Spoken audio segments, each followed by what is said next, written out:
Hello, friends. Welcome to Creative Medicine. In this lecture, we will learn about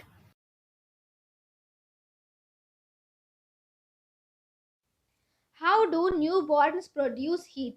The newborns normally they do not shiver, and without shivering they produce heat. So this process is called as non-shivering thermogenesis.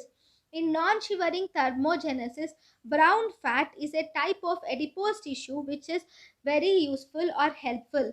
Brown fat is present in axilla, nape of the neck, between the scapula, or it is present around the kidney. When the blood passes through the brown fat, there occurs lipolysis of the fat, which leads to the generation of the heat. Thus, the blood becomes warm and it is circulated in the body. So, by this, the child produces a heat.